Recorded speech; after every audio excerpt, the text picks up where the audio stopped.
Hi all, welcome to the world of statistics. ഇന്നത്തെ വീഡിയോയിൽ നമ്മൾ ഡിസ്കസ് ചെയ്യുന്നത് അഗൈൻ സെൻട്രൽ ടെൻഡൻസിയുടെ കുറച്ച് ക്വസ്റ്റ്യൻസ് ആണ്. ഓൾറെഡി 3 പാർട്ട് വീഡിയോസ് നമ്മൾ അപ്ലോഡ് ചെയ്തിട്ടുണ്ടായിരുന്നു. അത് എല്ലാവരും ഓൾമോസ്റ്റ് വർക്ക്ഔട്ട് ചെയ്തിട്ടുണ്ടെന്ന് വിചാരിക്കുന്നു. വീണ്ടും നമ്മൾ അതിന്റെ കുറച്ച് ക്വസ്റ്റ്യൻസ് വർക്ക്ഔട്ട് ചെയ്യാനുള്ള ഒരു കാരണം എക്കണോമിക്സുകാർക്കും കൊമേഴ്സുകാർക്കും മാത്തമാറ്റിക്സുകാർക്കും ഒക്കെ ഒരേപോലെ അറ്റൻഡ് ചെയ്യാൻ പറ്റുന്ന വളരെ സിമ്പിൾ ആയിട്ടുള്ള ഒരു സെഷൻ ആണ്. പക്ഷെ എന്നാൽ കുറച്ച് കൺഫ്യൂസ്ഡ് ആവുന്നതും പെട്ടെന്ന് അറ്റൻഡ് ചെയ്യാൻ പറ്റിയിട്ടും നമ്മുടെ കയ്യിൽ നിന്ന് മിസ്സായി പോകുന്ന കുറച്ച് പോർഷൻസ് ആണ് ഇതൊക്കെ. അപ്പൊ അതുകൊണ്ടാണ് കുറച്ച് അധികം ക്വസ്റ്റ്യൻസ് നമ്മൾ വർക്ക്ഔട്ട് ചെയ്യുന്നത്. Okay, so move on to the first question. Shoe size of most of the people in India is number 8. Which measure of central value does it represent? അതായത് ഇതൊരു എക്സാമ്പിൾ ആണ് തന്നിരിക്കുന്നത് ആക്ച്വലി. അതായത് ഇന്ത്യയിലെ കൂടുതൽ ആൾക്കാരുടെയും ഷൂവിന്റെ സൈസ് നമ്പർ 8 ആണ്. ഇത് സെൻട്രൽ ടെൻഡൻസിയുടെ ഏത് മെഷർ ആണ് ഈ ഒരു എക്സാമ്പിളുമായിട്ട് അസോസിയേറ്റ് ചെയ്ത് വരുന്നത് എന്നുള്ളതാണ് question. Mean, second quartile, 8th decile and mode. അതായത് shoe size of most of the people, ആ പോയിന്റ് ആണ് നമ്മൾ ശ്രദ്ധിക്കേണ്ടത്. Most of the people, most of the പീപ്പിളിന്റെയും ഓൾമോസ്റ്റ് മിക്കവാറുള്ള ആൾക്കാരുടെ എല്ലാം ഷൂവിന്റെ സൈസ് 8 ആണെന്ന്. അപ്പൊ ഈ മോസ്റ്റ് ഓഫ് ദ പീപ്പിൾ ആണ് നമ്മൾ അവിടെ എന്ത് ചെയ്യേണ്ടത്, സ്ട്രെസ് ചെയ്യേണ്ടത്. മോസ്റ്റ് ഓഫ് ദ പീപ്പിൾ എന്ന് പറയുമ്പോൾ വളരെ ഫ്രീക്വന്റ് ആയിട്ടുള്ള ആൾക്കാരുടെ എന്ന് വെച്ചാൽ ദ മോസ്റ്റ് ഫ്രീക്വന്റ് വാല്യൂ, അതാണ് അവിടെ നമ്മൾ ശ്രദ്ധിക്കേണ്ടത്. അല്ലെങ്കിൽ മോസ്റ്റ് റിപ്പീറ്റഡ് വാല്യൂ. ശരിയല്ലേ? ഈ ഒരു സെന്റൻസ് കൊണ്ട് ഉദ്ദേശിക്കുന്ന അല്ലെങ്കിൽ ഈ ഒരു എക്സാമ്പിൾ കൊണ്ട് ഉദ്ദേശിക്കുന്ന നമ്മൾ കുറെ ആൾക്കാരെ എടുത്തു കഴിഞ്ഞാൽ അതിൽ കൂടുതൽ ആൾക്കാരുടെയും ഷൂവിന്റെ സൈസ് 8 ആണ് എന്ന് വെച്ചാൽ റിപ്പീറ്റ് ചെയ്ത് വരുന്ന വാല്യൂ 8 ആണ്. അപ്പൊ ഈ മോസ്റ്റ് റിപ്പീറ്റഡ് വാല്യൂ ഏത് മെഷർ ആണ്? That is mode. അപ്പോ ഇങ്ങനെ ഇന്നർ മീനിങ് മനസ്സിലാക്കിയിട്ട് വേണം ഒരു എക്സാമ്പിൾ കണ്ടാൽ അത് ആൻസർ ചെയ്യാനായിട്ട്. So the answer is option D, mode. Second question, which of the measure of central tendency is not affected by extreme values? Central tendency യുടെ ഏത് മെഷറിനാണ് എക്സ്ട്രീം വാല്യൂസ് എഫക്ട് ചെയ്യാത്തത്? Central ടെൻഡൻസിയുടെ ഏത് മെഷർ ആണ് extreme value effect ചെയ്യാത്തത്? Mode ആണോ, median ആണോ, 6th ഡെസൈൽ ആണോ, and all of the above ആണോ? ഈ എക്സ്ട്രീം വാല്യൂസ് അഫക്ട് ചെയ്യുന്നില്ല എന്ന് ഉദ്ദേശിക്കുന്നത് എന്താ? അതായത് ഇപ്പോ ഒരു വളരെ എക്സ്ട്രീം ആയിട്ടുള്ള ഒരു value, for example 1, 2, 4, 9, 10 and suddenly it goes to 100. This is an extreme value. ശരിയല്ലേ? അതായത് 1, 2, 4, 9, 10 എന്ന് പറയുന്നത് വളരെ എന്താ പറയാ, വളരെ ക്ലോസ് ആയിട്ടുള്ള റേഞ്ചിലുള്ള കുറച്ച് വാല്യൂസ് ആണ്. അവിടോട്ട് പെട്ടെന്ന് 100 എന്ന് പറയുന്ന ഒരു എബ്നോർമൽ ഐറ്റം വരികയാണ് ചെയ്യുക. So that is an extreme value. അങ്ങനെ ഒരു എക്സ്ട്രീം വാല്യൂ വന്നാൽ അത് അഫക്ട് ചെയ്യാത്തത് ഏത് മെഷറിനെയാണ്? നമുക്കറിയാം, നമ്മൾ ഇതിന് മുന്നേ ചെയ്തിട്ടുള്ള ക്വസ്റ്റ്യൻസിൽ എപ്പോഴോ ഇടയ്ക്ക് ഇങ്ങനത്തെ ഒരു ക്വസ്റ്റ്യൻ വന്നിട്ടുണ്ട്. അപ്പൊ നമ്മൾ അരിത്തമെറ്റിക് മീനിന് അത് പറഞ്ഞു തന്നിട്ടുണ്ടായിരുന്നു അല്ലെ? അരിത്തമെറ്റിക് മീനിന്റെ കേസിൽ ഇങ്ങനെ ഒരു എക്സ്ട്രീം വാല്യൂ 100 വന്നു കഴിയുമ്പോൾ 1 മുതൽ 10 വരെയുള്ള വാല്യൂസിന്റെ അരിത്തമെറ്റിക് മീൻ നോക്കിക്കഴിഞ്ഞാൽ അത് ഒരു പെർട്ടിക്കുലർ വാല്യൂ ആയിരിക്കും. അങ്ങോട്ട് 100 കൂടെ ആഡ് ചെയ്ത് അതിന്റെ അരിത്തമെറ്റിക് മീൻ നോക്കി കഴിഞ്ഞു കഴിഞ്ഞാൽ ഇറ്റ്സ് ഫാർ ഡിഫറെന്റ് ആയിരിക്കും, ഭയങ്കര വ്യത്യാസമുള്ള വാല്യൂ ആയിരിക്കും വരിക. സോ അതായത് എക്സ്ട്രീം വാല്യൂ വന്നു കഴിഞ്ഞാൽ അരിത്തമെറ്റിക് മീനിനെ അത് അഫക്ട് ചെയ്യുന്നുണ്ട്. അതേപോലെ ഈ തന്നിരിക്കുന്നതിൽ അഫക്ട് ചെയ്യാത്തത് ഏതാണ്? അതായത് ഭയങ്കര വ്യത്യാസം വരാത്ത ഏതിന് ചെയ്തു നോക്കുമ്പോഴാണെന്നുള്ളതാണ് ക്വസ്റ്റ്യൻ. മോഡ് നോക്കിയേ, മോസ്റ്റ് റിപ്പീറ്റഡ് വാല്യൂ, കൂടുതൽ തവണ റിപ്പീറ്റ് ചെയ്ത് വരുന്ന വാല്യൂ. അപ്പോൾ ഒരു എക്സ്ട്രീം വാല്യൂ വന്നാലും അത് അവിടെ അഫക്ട് ചെയ്യുന്നില്ല. കാരണം ആ എക്സ്ട്രീം വാല്യൂ നമ്മൾ കൺസിഡർ ചെയ്യണമെന്നില്ല, മോസ്റ്റ് റിപ്പീറ്റഡ് വാല്യൂ നോക്കിയാൽ മതി. അതെ, അപ്പൊ മോഡിനെ അഫക്ട് ചെയ്യുന്നില്ല. അപ്പൊ മോഡിന്റെ ആൻസർ ശരിയാണ്. ഇതിനകത്ത് ഓൾ ദ എബോ എന്ന് പറയുന്ന ഒരു ഓപ്ഷനും കൂടെ ഉണ്ട്. ഈ all the above, none of the above ഒക്കെ വരുമ്പോൾ നമ്മൾ എല്ലാ ഓപ്ഷൻസും ഒന്ന് വെരിഫൈ ചെയ്ത് നോക്കണം. ഇനി മീഡിയൻ നോക്കിയാലോ? മീഡിയനിൽ ഒരു എക്സ്ട്രീം വാല്യൂ വന്നാൽ അഫക്ട് ചെയ്യോ? ഒബ്വിയസ്ലി ഇല്ല, ബിക്കോസ് മീഡിയൻ എന്ന് പറയുന്നത് സെൻട്രൽ വാല്യൂ ആണ്. നടുക്ക് കിടക്കുന്ന ആളെ മാത്രമേ ഫോക്കസ് ചെയ്യുന്നുള്ളൂ മീഡിയൻ. അപ്പോൾ ഒരു എക്സ്ട്രീം വാല്യൂ വന്നാൽ എന്താ പ്രശ്നം? Not affected. സോ മീഡിയനും അഫക്ട് ചെയ്യുന്നില്ല. ആൻഡ് ഓൾസോ 6th ഡെസൈൽ, ഡെസൈലും എന്ത് തന്നെയാണ്? ഒരു പൊസിഷണൽ ആവറേജ് ആണ്. It also represent a position. ഒരു പൊസിഷനെയാണ് 6th ഡെസൈൽ റെപ്രസെന്റ് ചെയ്യുന്നത്. സോ ഒബ്വിയസ്ലി അവിടെയും അഫക്ട് ചെയ്യുന്നില്ല. So the answer is option D, all the above. അപ്പൊ ഒരു കാര്യം നിങ്ങൾ മനസ്സിൽ വെച്ചോളാം, mode, median, decile, percentile, quartile എന്നൊക്കെ പറയുന്ന മെഷറുകൾ എല്ലാം പൊസിഷണൽ ആവറേജുകളാണ്. Positional ആവറേജുകളാണ്.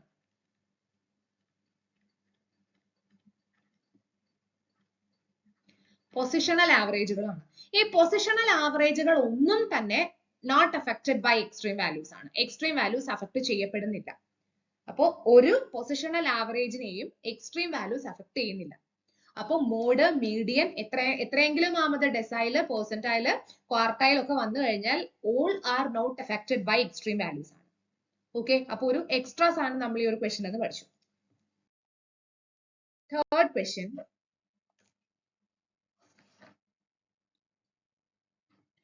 the variate values which divide a series or a frequency distribution into 5 equal parts are called. Actually, idum again denote a positional average because 5 equal parts, 5 equal പാർട്ടുകളായിട്ട് divide ചെയ്യുന്ന പോയിന്റുകളെ എന്ത് പറയുന്നുള്ളതാണ് the variate values. അതായത് മൊത്തം കുറെ date എടുത്തു കഴിഞ്ഞു കഴിഞ്ഞാൽ 5 equal പാർട്ടുകളായിട്ട് നമ്മൾ ഡിവൈഡ് ചെയ്യുന്നു. അതായത് 1, 2, 3, 4, 5 5 ഈക്വൽ പാർട്ടുകളായിട്ട് ഡിവൈഡ് ചെയ്യുന്നു. അപ്പൊ ഇവിടെ ഒരു പോയിന്റ് ഉണ്ട്, ഇവിടെ ഒരു പോയിന്റ് ഉണ്ട്, ഇവിടെ അങ്ങനെ 4 പോയിന്റുകളാണ് 5 ഈക്വൽ പാർട്ടുകളായിട്ട് ഡിവൈഡ് ചെയ്യുന്നത്. സോ ഒബ്വിയസ്ലി ഇതും പൊസിഷനെയാണ് കാണിക്കുന്നത്. അപ്പം ഇതും ഒരു പൊസിഷണൽ ആവറേജ് ആണ്. ക്വാർട്ടൈൽ ആണോ? അല്ല. എന്തുകൊണ്ടാ? ക്വാർട്ടൈൽ എന്ന് പറയുന്നത് 3 points which divide 4 equal parts, 3 പോയിന്റുകൾ, അത് 4 ഈക്വൽ പാർട്ടുകളായിട്ട് ഡിവൈഡ് ചെയ്യുമ്പോഴാണ് ക്വാർട്ടൈൽ വരുന്നത്. അപ്പൊ അതല്ല. ഡെസൈൽ ആണെങ്കിലോ? ഡെസൈൽ ആണെങ്കിൽ എന്താ വരിക? 9 points that divide 10 equal parts. അപ്പൊ ക്വാർട്ടൈൽ ആണെങ്കിൽ 3 points that divide 4 equal parts. ഡെസൈൽ ആണെങ്കിൽ 9 points that divide 10 equal parts. Percentile ആണെങ്കിൽ 99 points that divide 100 equal parts. Then what about 5 equal parts? 5 equal parts വരണം എന്നുണ്ടെങ്കിൽ 4 points വരണം. അതിനെ നമ്മൾ എന്തെന്ന് വിളിക്കും?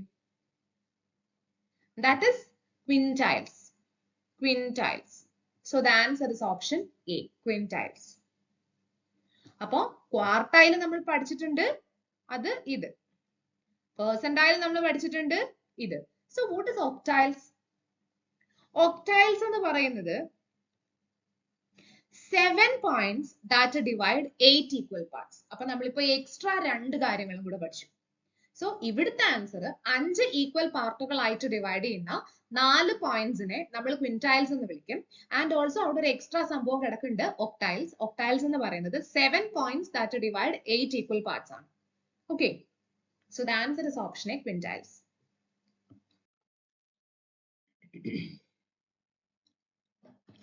The number of partition values in case of quartiles. ക്വാർട്ടൈൽസിൽ എത്ര പാർട്ടീഷൻ വാല്യൂസ് ഉണ്ട്? ക്വാർട്ടൈൽസിൽ എത്ര പാർട്ടീഷൻ വാല്യൂസ് ഉണ്ട്? 4, 3, 2, 1. സിമ്പിൾ. ഇപ്പൊ നമ്മൾ കുറച്ച് മുന്നേ അങ്ങോട്ട് പറഞ്ഞതേ ഉള്ളൂ അല്ലെ? എത്ര പോയിന്റ്സ് ഉണ്ട്? 3 points that divide 4 equal parts. അവിടെയാണ് നമുക്ക് മിസ്റ്റേക്ക് വരുന്നത്. പോയിന്റ്സ് 3 ഉള്ളൂ, പക്ഷെ 4 ആയിട്ട് ഡിവൈഡ് ചെയ്യുന്നുണ്ട്. അത് തിരിഞ്ഞു പോകരുത്. 3, 4 ഓപ്ഷനിൽ ഉണ്ടാവുക. അപ്പൊ നമുക്ക് രണ്ടും പെട്ടെന്ന് ഇങ്ങനെ ഒരു ടെൻഷൻ അടിച്ചിട്ടായിരിക്കുമല്ലോ നമ്മൾ ആൻസർ ചെയ്യുന്നത്. അപ്പൊ നമുക്ക് കൺഫ്യൂസ്ഡ് ആവാനുള്ള ചാൻസ് ഉണ്ട്. Okay.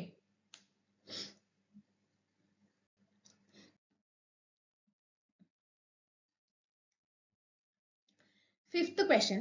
The second decile divides the series in the ratio. Second decile ഒരു സീരീസിനെ ഏത് റേഷ്യോയിലാണ് ഡിവൈഡ് ചെയ്യുന്നത്? ബേസിക്കലി കുറച്ച് എന്താ ഈ എളുപ്പത്തിൽ ചെയ്യാൻ പറ്റുന്ന ആൾക്കാർക്ക് കണ്ണടച്ചുകൊണ്ട് വിത്തിൻ സെക്കൻഡ്സ് ആൻസർ ചെയ്യാൻ പറ്റുന്ന ഒരു ക്വസ്റ്റ്യൻ ആണ്. പക്ഷെ നമ്മൾ എയിം ചെയ്യുന്നത് എല്ലാ തരത്തിലുള്ള ആൾക്കാരെയുമാണ്. അപ്പൊ ഇത് അറിയാത്ത ഒരാൾക്കാണെങ്കിലും ഇത് എങ്ങനെ ചെയ്യാൻ പറ്റും എന്ന് നമുക്ക് നോക്കാം.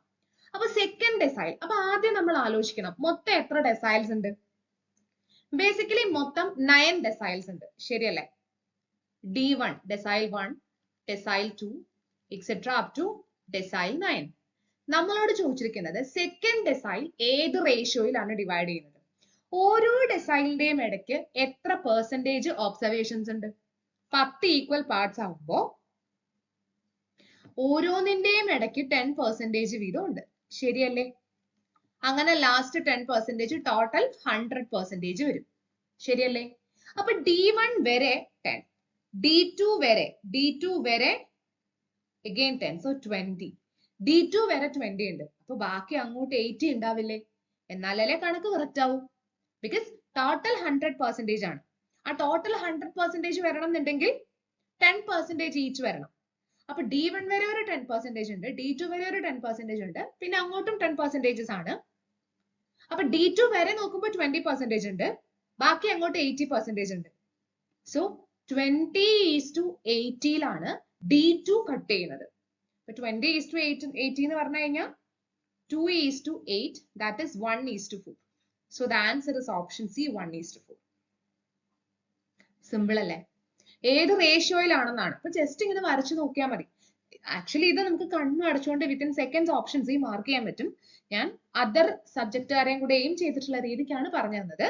ഇങ്ങനെ ജസ്റ്റ് വരച്ചു നോക്കിയാൽ മതി. So the ratio is 1:4. Okay.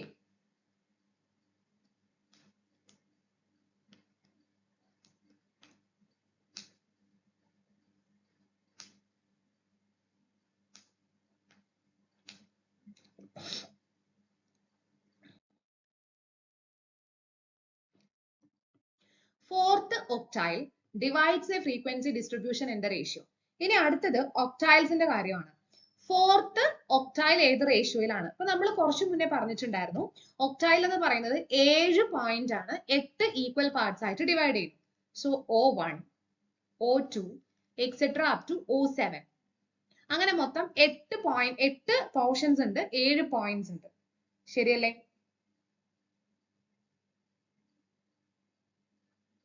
അങ്ങനെ മൊത്തം 8 പോർഷൻസ് വരുമ്പോ ഫോർത്ത് ഒക്ടൈല് അപ്പോ O3, O4. ഓക്കെ. അപ്പൊ ഇവിടെ ടോട്ടൽ 8 പോർഷൻസ് ഉണ്ട്, 7 പോയിന്റ്സ് ഉണ്ട്. അപ്പൊ ഓരോ പാർട്ടിലും എത്ര പെർസെന്റേജ് ഓഫ് ഒബ്സർവേഷൻസ് വരും? Because we need to set the total as 100%. അല്ലെ? ടോട്ടൽ ഒരു 100% വേണം. അപ്പൊ ഓരോ പോർഷൻസും എത്ര വീതം ഉണ്ടാവും? ഒരു 12.5 വീതം ഉണ്ടാവും. ശരിയല്ലേ? 12.5%, 12.5%, എക്സെട്ര അപ് ടു 12.5%. അങ്ങനെ O4 വരെ, അതായത് ഫോർത്ത് ഒക്ടൈൽ വരെ 12.5 into 4, that is 50%. ബാക്കി അതേപോലെ 50%. എന്തായാലും 100% ആവുള്ളൂ. അപ്പോ 50:50. So that is 1:1. So the answer is option A, 1:1. It's very simple actually, അല്ലേ? അപ്പൊ ഓരോ പൊസിഷണൽ ആവറേജിന്റെയും വരുമ്പോ ഓരോ പോയിന്റിന്റെയും ഇടയ്ക്ക് എത്ര പെർസെന്റേജ് ഉണ്ടെന്ന് അറിഞ്ഞാൽ മാത്രം മതി, വേറെ ഒന്നുമില്ല. Okay. So here 12.5. So the answer is 1:1. Okay.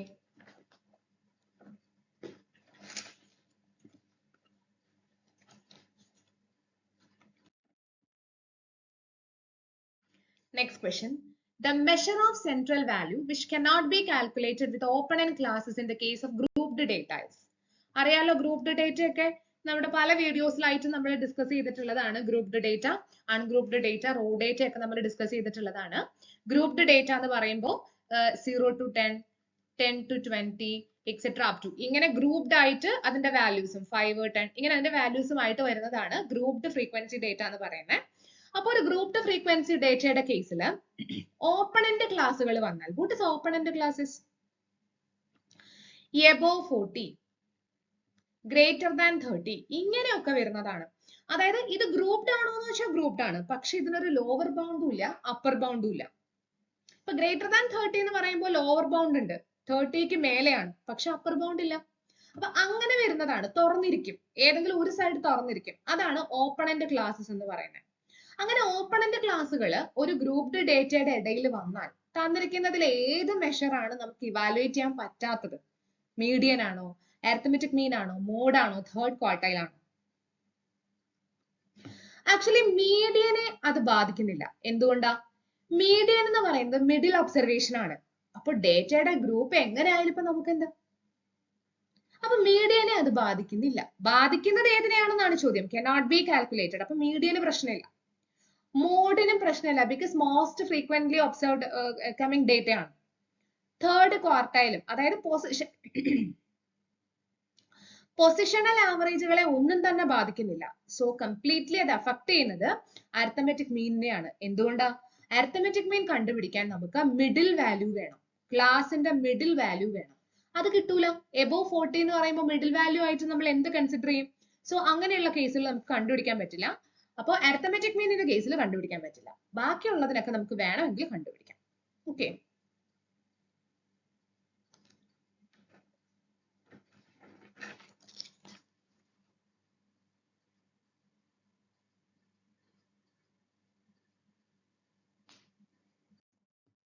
Next നമുക്കൊരു പ്രോബ്ലം ചെയ്തു നോക്കാം. ഇത്ര നേരം നമ്മൾ കുറച്ച് തിയറി റിലേറ്റഡ് ആയിട്ടുള്ള ക്വസ്റ്റ്യൻസ് ആണല്ലോ ചെയ്തത്. ഇനി ഒരു പ്രോബ്ലം ആയിട്ട്, ഇങ്ങനെയുള്ള പ്രോബ്ലംസ് യൂഷ്വലി ഭയങ്കര റിപ്പീറ്റഡ് ആയിട്ട് വരാറുണ്ട് കേട്ടോ. ഇതിന് മുന്നത്തെ വീഡിയോസിലും നമ്മൾ കുറച്ച് ക്വസ്റ്റ്യൻസ് ചെയ്തിട്ടുണ്ട്. In A class test 40 students out of 50 passed. ഒരു ക്ലാസ് ടെസ്റ്റില് 40 കുട്ടികൾ ഔട്ട് ഓഫ് 50, 50 പേരുള്ള ക്ലാസ്സിൽ 40 പേര് പാസ്സായി. അവരുടെ മീൻ മാർക്ക് 6 ആണ്. And overall average of class marks, മൊത്തത്തിലുള്ള ക്ലാസ് മാർക്സിന്റെ ആവറേജ് 5.5 ആണ്. അങ്ങനെയാണെങ്കിൽ ഫെയിൽഡ് ആയിട്ടുള്ള ആൾക്കാരുടെ ആവറേജ് മാർക്കാണ് ചോദ്യം. ആക്ച്വലി 50 പേരായിരുന്നു ക്ലാസ്സിൽ ഉണ്ടായിരുന്നത് അല്ലെ? ഒരു ക്ലാസ്സിൽ 50 പേരുണ്ട്. ഇതിൽ 40 പേര് പാസ്സായി. അപ്പോ ഒബ്വിയസ്ലി 10 പേര് ഫെയിൽ ആയിട്ടുണ്ടാവുമല്ലോ. 50 പേരുള്ള ക്ലാസ് 40 പേര് ജയിച്ചിട്ടുണ്ടെങ്കിൽ ഒബ്വിയസ്ലി 10 പേര് ഫെയിൽ ആയിട്ടുണ്ടാവും. ശരിയല്ലേ? ഈ 40 പേരുടെ മീൻ മാർക്ക് 6 ആണ്. അതിനെ നമുക്ക് x1 ബാർ എന്ന് വിളിക്കാം. x1 ബാർ 6 ആണ്. ആൻഡ് ഓൾസോ ഓവറോൾ ക്ലാസിന്റെ ആവറേജ് മാർക്ക് എന്ന് പറയുന്നത് 5.5 ആണ്. അതിനെ നമുക്ക് വെറും x ബാർ എന്ന് വിളിക്കാം. അത് 5.5 ആണ്. ഇതില് ഒരു 50 പേരുണ്ട്. ഓവറോൾ ക്ലാസിന്റെ പാസ് മാർക്ക് അല്ലെങ്കിൽ ആവറേജ് മാർക്ക് എന്ന് പറയുമ്പോൾ മൊത്തം പേരുടെയും കൂടെ ആവറേജ് മാർക്ക് അല്ലേ ഓവറോൾ ആവറേജ് എന്ന് പറയുമ്പോൾ. അപ്പൊ അവിടെ 50 സ്റ്റുഡൻസ് ആണ് ഉള്ളത്. ഓക്കെ. ഇനി നമ്മളോട് ചോദിച്ചിരിക്കുന്ന ഫെയിൽ ആയിട്ടുള്ള സ്റ്റുഡൻസിന്റെ ആവറേജ് മാർക്കാണ്. ഫെയിൽ ആയിട്ടുള്ളത് മൊത്തം 10 പേരാണ്. അതിനെ നമുക്കൊരു x2 ബാർ എന്ന് വിളിക്കാം. ആ x2 ബാർ ആണ് നമുക്ക് കണ്ടുപിടിക്കേണ്ടത്. ഇത് വേണമെങ്കിൽ നിങ്ങൾക്ക് കമ്പൈൻഡ് അരിത്തമെറ്റിക് മീൻ വെച്ച് ചെയ്യാം. കാരണം ഇവിടെ മൊത്തം 3 ഗ്രൂപ്പ് ഉണ്ട്. ഒന്ന് ഫെയിൽ ആയിട്ടുള്ള ആൾക്കാർ, ഒന്ന് പാസ് ആയിട്ടുള്ള ആൾക്കാർ, ഒന്ന് ഓവറോൾ ആൾക്കാർ. അപ്പൊ നമുക്ക് x bar equal to n1 into x1 bar plus n2 into x2 bar by n1 plus n2 വെച്ചിട്ട് വേണമെങ്കിൽ ചെയ്യാം. ഇനി അതിൽ കുറച്ചും കൂടി സിമ്പിൾ ആയിട്ട് നമുക്ക് ഇത് ചെയ്യാൻ പറ്റും. എങ്ങനെ? ഫെയിൽ ആയിട്ടുള്ള ആൾക്കാരുടെ ആണല്ലോ നമുക്ക് വേണ്ടത്. നമുക്ക് ആദ്യം പാസ് ആയിട്ടുള്ള ആൾക്കാരുടെ ടോട്ടൽ കണ്ടുപിടിക്കാം. അതെങ്ങനെ കണ്ടുപിടിക്കാം? അവരുടെ ആവറേജ്, പാസ് ആയിട്ടുള്ള ആൾക്കാരുടെ total marks of students who passed. Total marks of students who passed is equal to 50 into അല്ല പാസ് ആയിട്ടുള്ള അല്ലേ 40 into 6 എത്ര വരും? 240. അപ്പൊ പാസ് ആയിട്ടുള്ള ആൾക്കാരുടെ ടോട്ടൽ കിട്ടി. ഇനി മൊത്തമുള്ള ആൾക്കാരുടെ ടോട്ടൽ, ആ ക്ലാസ്സിലെ മൊത്തം ആൾക്കാരുടെ ടോട്ടൽ എത്ര ആയിരിക്കും? Total marks of the class, ആ മൊത്തം ക്ലാസിന്റെ ടോട്ടൽ എന്തായിരിക്കും? 50 into 5.5 that is 275. അപ്പൊ നമുക്ക് ഫെയിൽ ആയിട്ടുള്ള ആൾക്കാരുടെ ടോട്ടൽ കണ്ടുപിടിച്ചൂടെ? Total marks of failed students is equal to 275 minus 240, that's equal to 35. അപ്പോ നമുക്ക് പാസ് ആയിട്ടുള്ള ആൾക്കാരുടെ മീൻ മാർക്ക് അറിയാം, 40 പേരുടെ മീൻ മാർക്ക് അറിയാം. അപ്പൊ അവരുടെ ടോട്ടൽ കണ്ടുപിടിക്കാൻ എളുപ്പം 240. അതായത് എണ്ണം ഇൻറ്റു, അതായത് നമ്മുടെ ഈ ഇക്വേഷനകത്ത് x1 ബാർ എന്ന് പറയുമ്പോൾ 1 by n1 into summation x is equal to 6 ആണല്ലോ. അപ്പൊ ഈ n കൊണ്ട് മൾട്ടിപ്ലൈ ചെയ്തു, അത്രേ ഉള്ളൂ, വേറൊന്നുമില്ല. അതേപോലെ മൊത്തം ക്ലാസിന്റെയും തന്നിട്ടുള്ള അതും കണ്ടുപിടിച്ചു ടോട്ടൽ. അപ്പൊ നമുക്ക് ഫെയിൽ ആയിട്ടുള്ള ആൾക്കാരുടെ ടോട്ടൽ കിട്ടി. ഫെയിൽ ആയിട്ടുള്ള ആൾക്കാരുടെ ടോട്ടൽ ഇട്ട് കഴിഞ്ഞാൽ ആവറേജ് മാർക്ക് കണ്ടുപിടിച്ചൂടെ? എങ്ങനെ? ടോട്ടൽ ഡിവൈഡഡ് ബൈ ഫെയിൽ ആയിട്ടുള്ള ആൾക്കാരുടെ എണ്ണം, that is 10. So the answer is option D 3.5. So the answer is 3.5. Simple അല്ലേ? ഇങ്ങനെ വളരെ സിമ്പിൾ ആയിട്ട് നമുക്ക് സിമ്പിൾ ആയിട്ടുള്ള ടൈം നമുക്ക് നോക്കണമല്ലോ. അല്ലെങ്കിൽ നിങ്ങൾക്ക് എന്ത് ചെയ്യാം? നമ്മുടെ കമ്പൈൻഡ് അരിത്തമെറ്റിക് മീൻ വെച്ച് വേണമെങ്കിൽ ചെയ്യാം. Okay.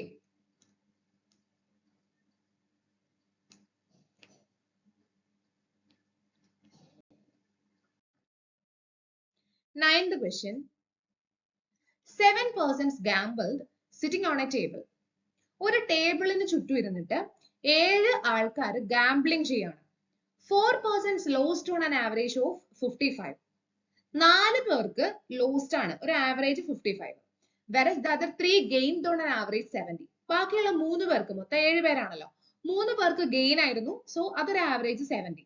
Is the information worth believing? ഈ ഇൻഫർമേഷൻ കറക്റ്റ് ആണോ? അപ്പൊ നമ്മൾ എന്ത് വേണം? ഗാംബ്ലിംഗിൽ ശരിക്കും എന്താ വേണ്ടത്?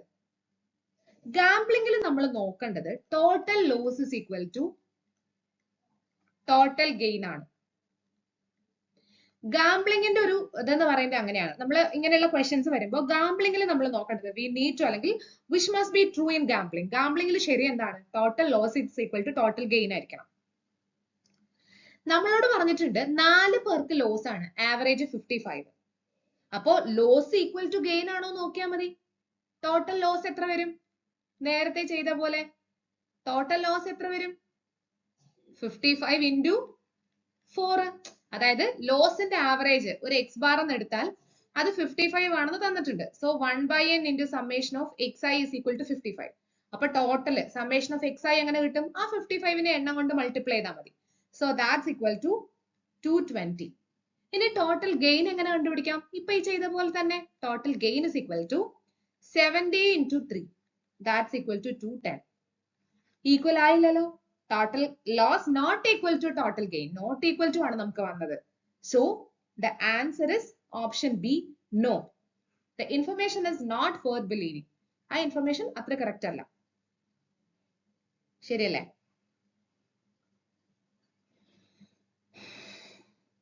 ഓക്കെ. അപ്പൊ ഇങ്ങനെയൊക്കെ വരുമ്പോ ഈ ഗാംബ്ലിംഗിൽ എന്താണ് ഉള്ളതെന്നും കൂടെ ഒക്കെ നമ്മൾ അറിയണം. Okay. Next question.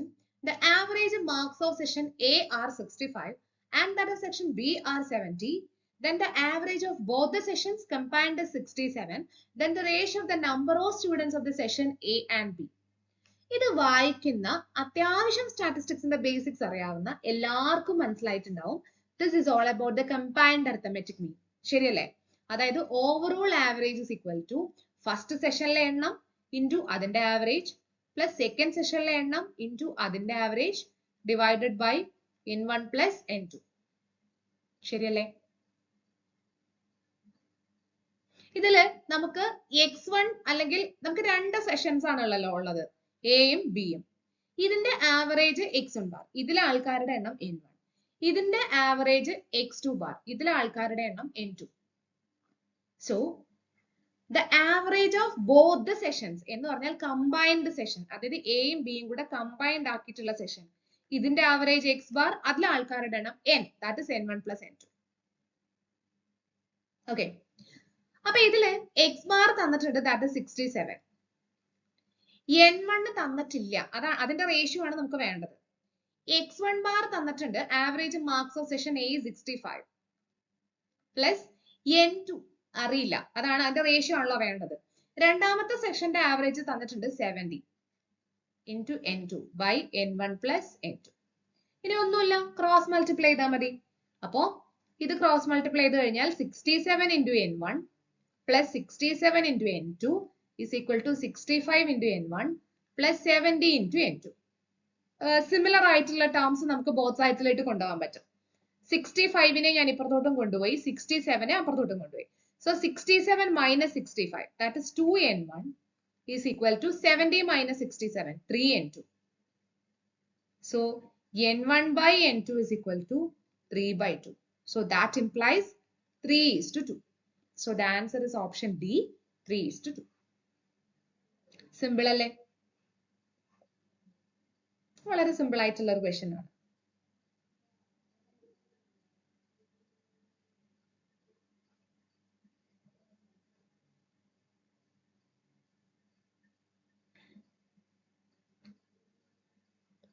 So now the last question. Sum of the absolute deviations about median is. Sum of the absolute deviations about median. ഇത് എല്ലാ ആൾക്കാരും ബൈ ഹാർട്ട് ചെയ്ത് വെച്ച് പഠിക്കുന്ന ഒരു പോയിന്റ് ആണ്. ഒരുവിധം എല്ലാവരും ബൈഹാർട്ട് ചെയ്ത് വെച്ച് പഠിക്കുന്ന ഒരു സംഭവമാണിത്. എന്താ ഇതുപോലെ കുറെ ഉണ്ട്. Sum of the absolute deviations, sum of the deviation of the observations from their arithmetic mean, അങ്ങനെ കുറെ ഉണ്ട്. നമ്മൾ ബൈഹാർട്ട് ചെയ്ത് വെച്ച് പഠിക്കുന്ന ഒരുപാട് കാര്യങ്ങളുണ്ട് അല്ലെ. അതില് ഒരു ക്വസ്റ്റ്യൻ ആണിത്, അല്ലെങ്കിൽ അതേപോലത്തെ ഒരു പോയിന്റ് ആണിത്. Sum of the absolute deviations about median. അതായത് mod xi minus M. M എന്ന് പറയുന്നത് മീഡിയൻ ആണ്, xi എന്ന് പറയുന്നത് ഒബ്സർവേഷൻസ് ആണ്. ഓരോ ഒബ്സർവേഷനും അതിന്റെ മീഡിയനിൽ നിന്നുള്ള ഡീവിയേഷൻ എടുത്തിട്ട് അബ്സല്യൂട്ട് ഡീവിയേഷൻ അതായത് മോഡ്, എന്നിട്ട് അതിന്റെ സം എടുത്താൽ അത് എന്തായിരിക്കും? That is minimum. അതായത് ഓരോ ഒബ്സർവേഷനിൽ നിന്നും മീഡിയൻ കുറച്ച് അതിന്റെ അബ്സല്യൂട്ട് വാല്യൂ കണ്ടുപിടിച്ച് സം ചെയ്ത് കഴിഞ്ഞാൽ അതൊരു മിനിമം വാല്യൂ ആയിരിക്കും. അതായത് ഈ xi മൈനസ് ചെയ്യുന്നത് മീഡിയൻ ആയാലാണ് ഈ സം മിനിമം ആവുന്നത്. ഇങ്ങനെ കുറെ ഉണ്ട് കേട്ടോ. അത് നമ്മൾ ചെയ്തിട്ടുണ്ടോ എന്ന് എനിക്ക് അറിയില്ല, നോക്കട്ടെ. ആവശ്യമുണ്ടെങ്കിൽ, നമ്മൾ ചെയ്തിട്ടില്ലെങ്കിൽ നിങ്ങൾ കമന്റ് ബോക്സിൽ പറഞ്ഞാൽ നമുക്ക് അതിന്റെ വീഡിയോസ് ചെയ്യാം. ഇങ്ങനെയുള്ള ഒരുപാട് ട്രിക്കി കുറെ പോയിന്റുകൾ ഉണ്ട്, ബൈഹാർട്ട് ചെയ്ത് വെക്കേണ്ട ഒരുപാട് പോയിന്റുകൾ ഉണ്ട്. നിങ്ങൾക്ക് ആവശ്യമുണ്ടെങ്കിൽ നമുക്കത് ഒരു വീഡിയോ ആയിട്ട് ചെയ്യാം. കമന്റ് ബോക്സിൽ പറയാം, അല്ലെങ്കിൽ പേഴ്സണലി പറയാം. ഓക്കെ, അപ്പൊ ഇത്രയും ക്വസ്റ്റ്യൻസ് ആണ് നമ്മൾ ഇന്നത്തെ വീഡിയോയിൽ എടുത്തിട്ടുള്ളത്. എന്തെങ്കിലും ഡൗട്ട്സോ കാര്യങ്ങളോ ഉണ്ടെങ്കിൽ കമന്റ് ബോക്സിൽ പറയാം, അല്ലെങ്കിൽ പേഴ്സണലി, കുറെ ആൾക്കാർ പേഴ്സണൽ മെസ്സേജ് അയക്കാറുണ്ട്, അവർക്ക് അങ്ങനെ ചോദിക്കാം. ഓക്കെ, സോ നമ്മൾ എപ്പോഴും പറയുന്ന പോലെ വീഡിയോസ് എന്താ വർത്ത് ആവുന്നുണ്ടെങ്കിൽ കമന്റ് ചെയ്യുക, ഷെയർ ചെയ്യുക, ലൈക്ക് ചെയ്യുക, ആൻഡ് ഓൾസോ സബ്സ്ക്രൈബ് ചെയ്യുക for getting more videos. Thank you all for spending time for me. Okay.